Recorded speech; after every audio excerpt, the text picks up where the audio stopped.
আপনি তখন তাকে আস্তে আস্তে আঘাত করতে বললেন, ঘুমাও ঘুমাও। এই কথা বলতে বলতে আপনার নিজেরই ঘুম লেগে গেছে। বাচ্চার চিৎকারের কারণে আবার ঘুম ভেঙে গেল। আবারও তাকে আদর করে বলেন, না কেন না, ঘুমাও ঘুমাও। আপনার নিজেরই ঘুম লেগে গেছে। একবার, দুইবার, তিনবার, চারবারের সময় বাবা আর সহ্য করে না, করে একবারে কাটাচ্ছি বলে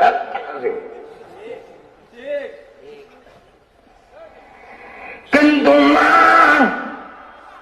ডান দিকে নিয়ে ঘুমাচ্ছে, বাচ্চা কান্দে। আবার বাম দিকে নিয়ে গেছে, বাম দিকেও কান্দে। মা তখন তার স্নেহ বড় বুকখানা সন্তানের জন্য খালি করে দিয়েছে। এরপরে ও যদি কান্দে, মা তখন খাট পালঙ্গে আর তাকে না নিচে নেমে যায়। জিজ্ঞাসা যদি করেন কেন নামো, মা জবাব দেয়, বাচ্চার বাবা যদি বিরক্ত হইয়া চর তাপ্পুর মাঝে আমার সহ্য হবে না। সন্তানকে নিচে নিয়ে গিয়া হাদাদি করে, পাইসারি করে সারা রাত চলে যান।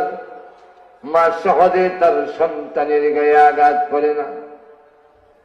এই জন্য আল্লাহ রাব্বুল আলামিন মাকে এই যোগ্যতা দিয়েছেন, মাকে যত দায়িত্ব দিয়েছেন সবগুলো ঘরের ভিতরে পুরুষ বাহিরে করবে, নারী ঘর চালাবে।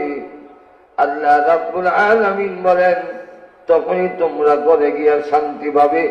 লিতাসকুনু ইলাইহা, তাদের কাছে গিয়ে মহিলা কেন বানাইলাম? শান্তি পাওয়ার জন্য।